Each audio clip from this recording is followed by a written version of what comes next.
नमस्कार, मैं हूं कोमल शर्मा और आप देख रहे हैं उत्तर प्रदेश बुलेटिन। ग्राम खूजी में आयोजित श्रीमद् भागवत कथा एवं जन जागरण महोत्सव के दूसरे दिन का आयोजन ऊर्जा और उल्लास के साथ संपन्न हुआ। स्तुति चैरिटेबल सोसाइटी की समाज सेविका डॉक्टर निरूपा सिंह ने भक्ति, सेवा और विज्ञान का सुंदर समन्वय प्रस्तुत किया। मुख्य अतिथि उत्तर प्रदेश सरकार के राज्य मंत्री दिनेश प्रताप सिंह और इलाहाबाद उच्च न्यायालय के न्यायमूर्ति श्री प्रकाश सिंह ने आयोजन की सराहना की। उन्होंने कहा कि ऐसे कार्यक्रम समाज में आध्यात्मिक जागृति के साथ सेवा, शिक्षा और स्वावलंबन की भावना को मजबूत करते हैं। आचार्य श्री राजन दीक्षित जी महाराज द्वारा श्रीमद् भागवत कथा का प्रवाह श्रद्धालुओं को भक्ति और आत्मिक आनंद से भर दिया। नारद भक्ति और व्यास नारद संवाद ने ज्ञान और भक्ति का संदेश फैलाया, जिससे उपस्थित लोग भाव विभोर हो उठे। प्रतापगढ़ से गणेश राय की रिपोर्ट। पहले तो मुझे गर्व है कि रायबरेली में पली बढ़ी जन्मी एक बेटी ने अपना सम्मान दो कुलों का इतनी ऊंचाइयों पर ले जाने का काम किया। इस पर रायबरेली के होने के नाते मुझे गर्व है कि हमारी रायबरेली की बेटी ने और प्रतापगढ़ की बहू ने दोनों दायित्वों का निर्वहन करते हुए एक चिकित्सक के रूप में, फिर एक गांव के सोसाइटी में कितना बढ़िया लाइफस्टाइल लोग जी सकें, कितना स्वस्थ जीवन जी सकें, इसकी चिंता।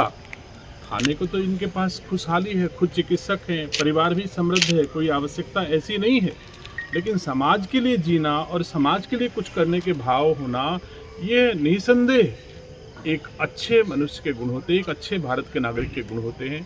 साथ ही भारतीय संस्कार संस्कृति को ऊंचाइयों पर ले जाने का काम जो स्तुति चैरिटेबल सोसाइटी के माध्यम से। संवेदनशील क्षेत्र का भ्रमण करते हुए एसपी अभिनंदन ने संदिग्धों और आपराधिक इतिहास वाले व्यक्तियों के मामले का सत्यापन किया।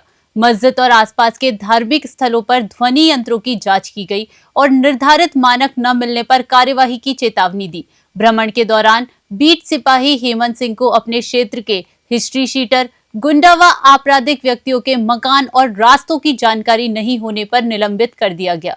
एसपी ने आमजन से अपील की कि संदिग्ध व्यक्ति या सामान मिलने पर तुरंत पुलिस को सूचना दे। इस दौरान additional SP Shyamkant, CO Kalwari Pradeep Kumar Tiwari, SO और अन्य पुलिस टीमें भी मौजूद रही। कलवारी थाना क्षेत्र के कुसोरा और गायघाट बाजार में सघन चेकिंग की गई और सुरक्षा को लेकर कड़ा संदेश दिया गया। बस्ती से दिलीप पांडे की रिपोर्ट।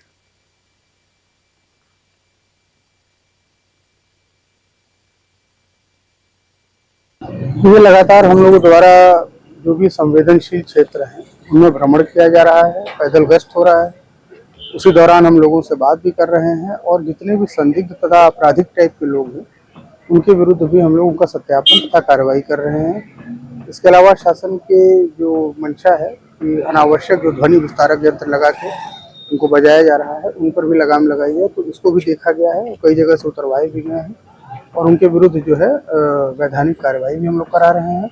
इस तरह की जो गश्त है, भ्रमण है, लगातार हम लोग करते रहेंगे और ऐसे सभी चिन्हित अपराधी, जो संदिग्ध व्यक्ति हैं, वाहन हैं, उन सभी को लगातार चेक करेंगे, उनके विरुद्ध कार्रवाई करेंगे ताकि जो है शांति व्यवस्था कायम रहे।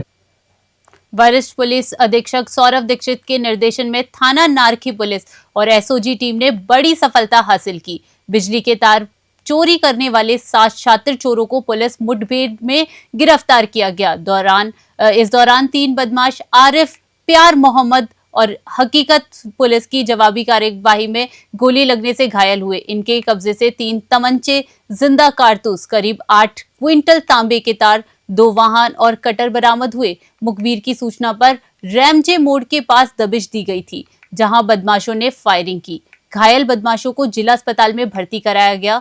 जांच में पता चला कि गिरोह ने 132 केवी विद्युत उपकेंद्र नारखी और रामगढ़ जल जीवन मिशन प्लांट से बड़ी चोरी की थी। सभी के खिलाफ संगीन धाराओं में मुकदमा दर्ज कर लिया गया है।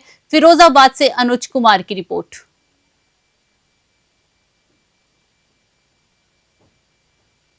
कि ये रसूलपुर थाना को सूचना ये मिली कि बरकतपुर रेलवे क्रॉसिंग के पास एक संदिग्ध व्यक्ति है और उसके पास एक बाइक है जो चोरी।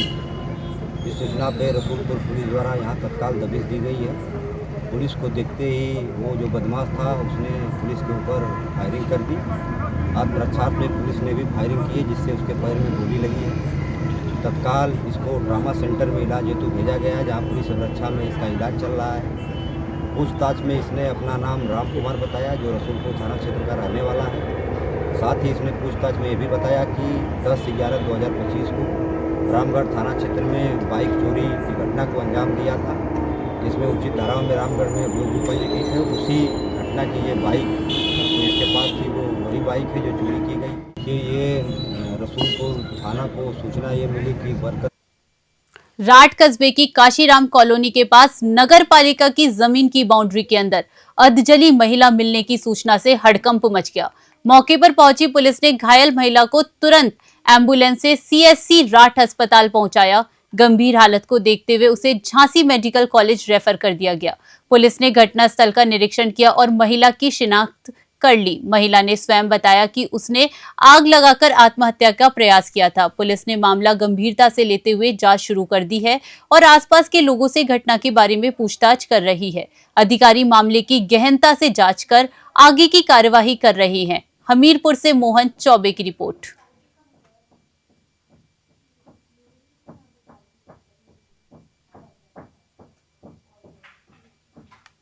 दिनांक 12 नवंबर 2025 की रात्रि लगभग 20:00 बजे थाना राठ पुलिस को सूचना प्राप्त हुई कि थाना क्षेत्र के अंतर्गत सेवारी रोड स्थित काशीराम कॉलोनी के पास नगर पालिका की भूमि की बाउंड्री के अंदर एक महिला अधजली अवस्था में पाई गई है। सूचना पर कोतवाली राठ पुलिस तत्काल मौके पर पहुंची। घायल महिला को एम्बुलेंस के माध्यम से सीएससी राठ भिजवाया गया। प्राथमिक उपचार के उपरांत चिकित्सकों द्वारा उसे बेहतर इलाज हेतु मेडिकल कॉलेज झांसी रेफर किया गया। झांसी में उपचार के दौरान महिला की पहचान हो गई है। उसने बताया है कि उसने स्वयं आग लगाई है। परिजनों को सूचित कर दिया गया है। वर्तमान में थाना राठ पुलिस द्वारा घटना की गहनता से जांच की जा रही है। अनावश्यक वैधानिक कार्रवाई प्रचलित है। जिले के मौदा कोतवाली क्षेत्र के रमना कुन्हेटा मार्ग पर एक महिला का नग्न अवस्था में शव सड़क किनारे पड़ा मिला। ग्रामीणों ने घटना को देखकर दुष्कर्म के बाद हत्या की आशंका जताई। घटनास्थल पर पहुंचकर पुलिस जांच टीम ने शव का निरीक्षण किया और आसपास के क्षेत्रों में सुराग तलाशना शुरू किया है। बताया गया कि आवारा कुत्तों ने मृतक महिला का चेहरा नोच लिया था, जिससे शिनाख्त में कठिनाई हो रही है। पुलिस ने पूरे क्षेत्र को घेरकर मामले की गहनता से जांच शुरू कर दी है और संभावित संदिग्धों की पहचान के लिए पूछताछ जारी है। ये लगातार दूसरी घटना है जिससे इलाके में सुरक्षा और सामाजिक चिंता बढ़ गई है। पुलिस ने जनता से घटना की सूचना देने और सतर्क रहने की अपील की है। हमीरपुर से मोहन चौबे की रिपोर्ट।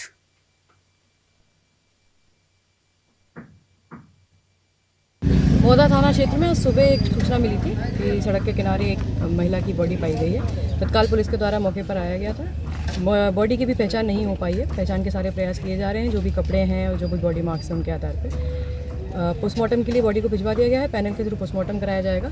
सारे प्रयास किए जा रहे हैं जल्दी शिनाख्त कराने के और घटना के अनावरण के लिए टीम्स का गठन कर दिया गया है। आगे की वैधानिक कार्रवाई की जाएगी। थाना कोतवाली देहात के गांव गिरोरा के पास अज्ञात वाहन ने ऑटो को टक्कर मार दी, जिससे ऑटो में सवार एक व्यक्ति की मौके पर ही मौत हो गई और 3 अन्य गंभीर रूप से घायल हो गए। सूचना पाकर पहुंची पुलिस ने घायलों को तुरंत एटा मेडिकल कॉलेज में भर्ती कराया। मृतक व्यक्ति के शव को कब्जे में लेकर पोस्टमार्टम हाउस भेजा गया है। बताया गया कि ऑटो मिरहची से सवारियां लेकर आ रहा था और पूरी तरह यात्रियों से भरा हुआ था। घटना की जानकारी मिलते ही पुलिस ने आसपास के क्षेत्रों में जांच पड़ताल शुरू कर दी है और अज्ञात वाहन की पहचान के लिए प्रयास तेज कर दिए हैं।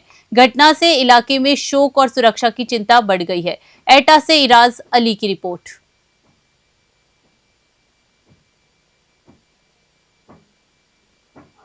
मेडिकल कॉलेज में निजी कंपनी के अधीन काम करने वाले सफाई कर्मचारी 3 महीने से वेतन न मिलने के विरोध में हड़ताल पर है। कर्मचारियों ने पे स्लिप, ईएसआई सुविधा और वेतन वृद्धि सहित अन्य मांगों के ऊपर आवाज उठाई। उनका कहना है कि वर्तमान वेतन 7,800 रुपए महंगाई और परिवार का पालन पोषण करने के लिए अपर्याप्त है। माली स्थिति खराब होने के कारण बच्चों की फीस और राशन का खर्चा भी मुश्किल से पूरा हो रहा है। कर्मचारियों का कहना है कि उन्हें कम से कम 15,000 रुपए प्रति माह वेतन मिलना चाहिए। उन्होंने चेतावनी दी है कि उनकी मांगे पूरी किए बिना सफाई कार्य का बहिष्कार जारी रहेगा। प्रशासन और कॉलेज प्रबंधक ने फिलहाल कर्मचारियों से बातचीत शुरू कर दी है, लेकिन समाधान की अभी कोई पुष्टि नहीं हुई है। हड़ताल से अस्पताल में सफाई सेवाओं पर असर पड़ रहा है। सोनभद्र से संतोष साहनी की रिपोर्ट।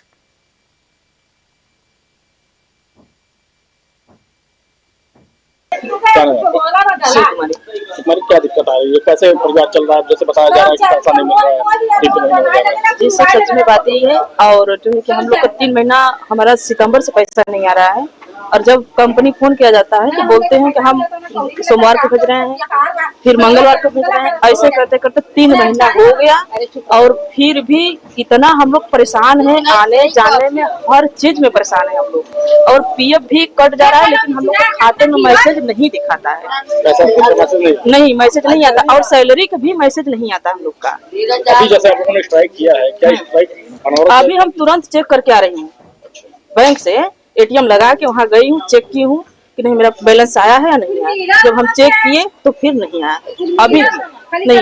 अब बताइए, हम लोग को इतनी लड़का बच्चे पढ़ रहे हैं, रूम किराए पर है, तो हम लोग कैसे रह जाए।